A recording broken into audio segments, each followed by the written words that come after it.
तो दोस्तों एप्लीकेशन यानी आवेदन पत्र लिखने का एक बहुत ही शानदार एक बहुत ही छोटा फॉर्मेट आपको बताने वाले हैं, यानी एक आपको ट्रिक सिखाने वाले हैं। ठीक है, एप्लीकेशन यानी आवेदन लिखने का। देखिए इंग्लिश में आवेदन लिखने का यानी पत्र लिखने का, अगर आपको इंग्लिश नहीं भी आता है ना उससे कोई दिक्कत नहीं है। जिस फॉर्मेट से यानी जिस तरह हम आपको बता रहे हैं ना, अगर उस तरह लिखिएगा तो एप्लीकेशन यानी आवेदन पत्र 100% आप सही लिखिएगा और जितना नंबर का आपको बोर्ड एग्जाम में पूछा जाता है ना उतना नंबर आपको बिल्कुल मिल जाएगा। तो देखिए हमेशा हर साल आपके प्रिंसिपल पर या तो छुट्टी के संबंध में हो या शौचालय साफ कराई यानी कुछ भी पर, जैसे कि प्रिंसिपल पर ही निबंध लिखने का हर साल आपसे एग्जाम में पूछा जाता है। तो देखिए जहां पर भी ये प्रिंसिपल आपका लौका तो जॉन ट्रिक आपको सिखा रहे हैं ना, जॉन फॉर्मेट आपको सिखा रहे हैं ना, उसी फॉर्मेट से आपको लिखना है। देखिए ये क्या है कि write an application to your principal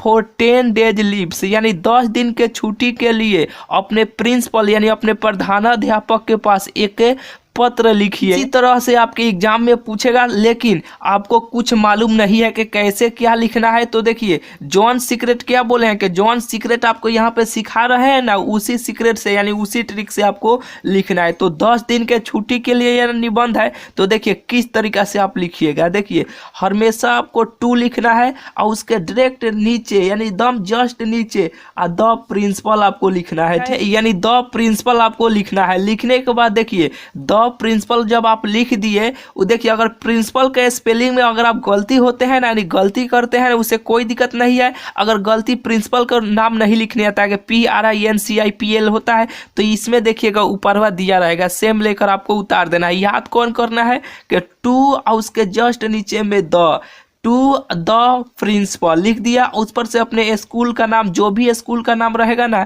यहाँ पे वो लिख लीजिएगा स्कूल का नाम। ठीक है, या उस पर से ये थ्रो यानी थ्रो का मतलब ये होता है कि किसके माध्यम से किसके द्वारा। देखिए जब आप एप्लीकेशन या कुछ भी लिखते हैं तो डायरेक्ट अपने प्राचार्य के पास यानी अपने प्रधानाध्यापक के पास ले जाकर नहीं दे सकते हैं। जो भी आपका क्लास टीचर है ना तो पहले आपको ले जाकर देना पड़ता है। देखिए डायरेक्ट आप प्रिंसिपल के पास ये पत्र लिखे ले जाकर नहीं दे सकते हैं। जो आपका क्लास टीचर है ना उनको पहले देना पड़ता है और सब्जेक्ट भी बताना पड़ता है कि किस सब्जेक्ट में यानी किस विषय के बारे में आप छुट्टी लेना चाहते हैं या क्या करवाना चाहते हैं। तो उस पर से आपको सब्जेक्ट लिखना है। क्या लिखना है कि सब्जेक्ट लिखना है जो भी यहाँ पे दिया रहेगा। तो फॉर 10 डेज लीव्स है तो यहाँ पे लिख दीजिएगा, यानी यहाँ पे अपने लिख लीजिएगा किसके द्वारा, तो द क्लास टीचर के द्वारा यानी द क्लास टीचर के द्वारा। ठीक है, टीचर के द्वारा। ठीक है, और उस पर से सब्जेक्ट लिखना है। सब्जेक्ट में क्या यहाँ पे जो दिया रहेगा ना आपके एग्जामवा में वही लेकर यहाँ पे लिख देना है कि फॉर 10 डेज लीव्स, तो यहाँ पर भी वही चीज लिख देना है कि फॉर 10 डेज से लीव्स यहाँ पे ये चीज आपको लिख देना है। ठीक है, यहाँ पे जो सब्जेक्ट में उसको यहाँ पे आपको लेकर लिख देना है सब्जेक्ट में। इतना फॉर्मेट आप समझे कि नहीं? बिल्कुल आप समझ गए कि टू लिखना है, उसका डायरेक्ट नीचे में द प्रिंसिपल आपको लिखना है, उस पर से अपने स्कूल का नाम थ्रो लिखना है और उस पर से थ्रो पर सब्जेक्ट लिखना है।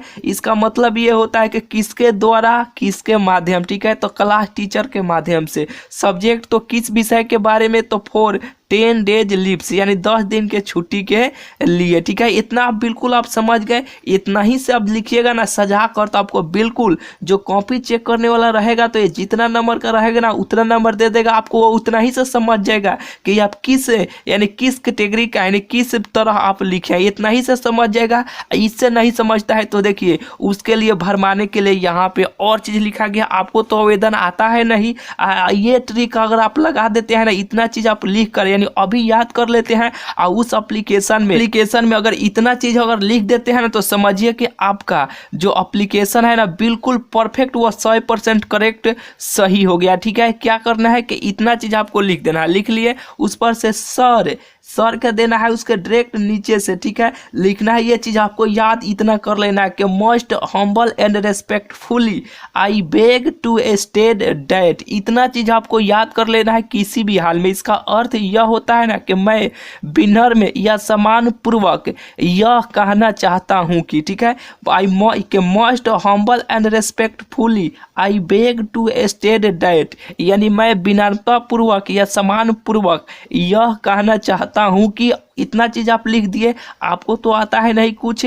इतना चीज़ आपको किसी भी हाल में लिखना है। इससे बुझाएगा कि वो ये किस बारे में कहना चाहता है। इतना ही चेक करेगा एग्जामिनर, कॉपी चेक करने वाला, और जितना नंबर का रहेगा उतना नंबर इतना ही से दे देगा। ये फॉर्मेट तो और नीचा है, और ज़्यादा चेक करेगा तो ये नीचे वाला चेक करेगा, ठीक है, ये चेक करेगा। इसे भी आप याद करना है, किस तरह याद करना है ये सीक्रेट आपको बताते हैं। देखिए पहले आप शुरू से समझते चलिए कि ये चीज़ आप लिख लिए कि मैं विनम्रतापूर्वक यानी सम्मानपूर्वक यह कहना चाहता हूँ कि, इतना चीज़ आपको याद कर लेना है। और क्या लिया, और कॉपी में अभी आप लिखते चलिए। इतना चीज़ आप लिख लिया, उस पर से देखिए लिखना है कि अचानक यानी सडनली मेरा तबीयत खराब हो जाने के कारण मैं क्लास में अनुपस्थित रहूँगा। यानी जो बात आपको यहाँ पे 2-3 लाइन हो सके वह चीज़ आपको लिखना है, जितना चाहे। अगर आपसे नहीं भी हो रहा है ना तो 1 या 2 लाइन आराम से आप इसमें लिख सकते हैं, बिल्कुल आप लिख सकते हैं। यानी most humble and respectfully I beg to state that, इतना चीज़ आपको लिखना है। उस पर से जो बुझाए यहाँ पे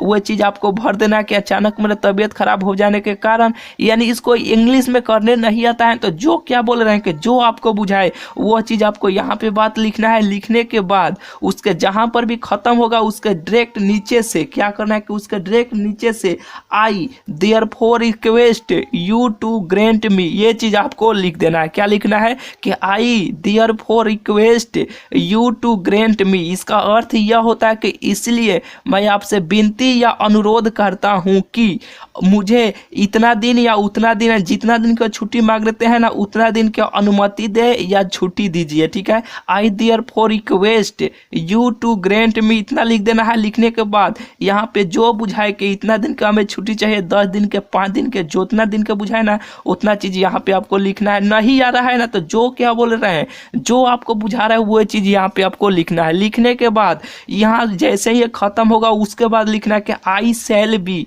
grateful to you, I shall be grateful to you, मैं आपका सदा आभारी रहूंगा, ठीक है। इतना चीज आपको लिखना है कि आई शैल बी, इतना नीचवा लिखना है कि हमेशा लास्ट में आपको लिखना है कि I shall be grateful to you, इतना चीज आपको लिख देना लास्ट में, ठीक है। लिखने के बाद इतना समझिए कि आपका एप्लीकेशन ये पूरा फॉर्मेट तैयार हो गया। इसी फॉर्मेट से आपको लिखना है और उसके डायरेक्ट नीचे से इस तरह आपको देना है। और देने के बाद लिखना है कि योर ओबीडियंट स्टूडेंट। ओबीडियंट के मतलब होता है कि मैं आपका आज्ञाकारी छात्र। अपना नाम लिख लीजिएगा, जो भी आपका नाम रहेगा, उस पर से क्लास लिख लीजिएगा, किस क्लास में है, ठीक है। 10th में है तो 10th, अगर 12th में है तो 12, ठीक है। जो जिस क्लास में उसका नाम लिख लीजिएगा, उस पर से रोल नंबर लिख लीजिएगा, जो भी आपका रोल नंबर रहेगा लिख लिया। उस पर से डेट, यानी जिस डेट को आप लिख रहे हैं उसका डेट यहाँ पे आप लिख दीजिएगा। फाइनल ये एप्लीकेशन यानी यह पत्र लेखन तैयार हो गया, ठीक है। इसी फॉर्मेट से आपको लिखना है जब भी आप पत्र लेखन आपके एग्जाम में जब भी दे, ठीक है। तो देखिए फिर एक बार और शुरू से ऊपर से समझा देते हैं कि 2 लिखना है, इससे जस्ट नीचे द प्रिंसिपल लिखना है, उस पर से अपने स्कूल का नाम, थ्रो क्लास टीचर किसके माध्यम से लिखना है, सब्जेक्ट में लिखना है sir most humble and respectfully I beg to state that, मैं यह विनम्रता पूर्वक या सम्मान पूर्वक यह कहना चाहता हूँ कि, ठीक है। उस पर से यहाँ लिखना है कि अचानक मेरे तबीयत खराब हो जाने के कारण, इतना चीज़ आपको लिख देना है। लिखने के बाद I therefore request you to grant me, यानी इसलिए मैं आपसे विनती करता हूँ या अनुरोध करता हूँ कि, ठीक है, कि मुझे इतना दिन का छुट्टी चाहिए। इतना बात यहाँ पे लिखना है कि 10 दिन, 20 दिन, 30 दिन जो भी हो यहाँ पे आपको लिख लेना है। लिखने के बाद I shall be grateful to you, मैं सदा आपका आभारी रहूंगा। उस पर से आपको यहाँ पे लिखना है, इस तरह चिन्ह देना है कि योर ओबीडियंट स्टूडेंट, अपना नाम, क्लास, रोल नंबर, डेट। समझिए कि ये पूरा एप्लीकेशन फॉर्मेट तैयार हो गया। एक बार इस वीडियो को रोकते हैं, आप स्क्रीनशॉट ले लीजिए, ठीक है। देखिए थोड़ा ऊपर करते हैं, ठीक है। इसको आप यहाँ तक देखिए, कहाँ तक ये लौक रहा होगा आपको, यहाँ तक शायद लौक रहा होगा, ठीक है। तो यहाँ तक आपको स्क्रीनशॉट ले लिया। फिर यहाँ से नीचे थोड़ा मोड़ करते हैं, इसे भी आप स्क्रीनशॉट ले लीजिए। ले लिए तो चलिए ये समझिए कि एप्लीकेशन इसी फॉर्मेट से आपको लिखना है। अगर वीडियो अच्छा लगा होगा ना तो दिल से एक लाइक कर दीजिएगा। चैनल पर पहली बार आए हैं तो चैनल को जरूर से जरूर भाई क्या करना है कि सब्सक्राइब कर लीजिएगा, क्योंकि अपना तैयारी बहुत ही बेस्ट और बेहतरीन तरीका से करना चाहते हैं ना तो चैनल को जरूर से जरूर आप सब्सक्राइब कर लीजिएगा। तो चलिए मिलते हैं फिर आपसे अगले वीडियो में।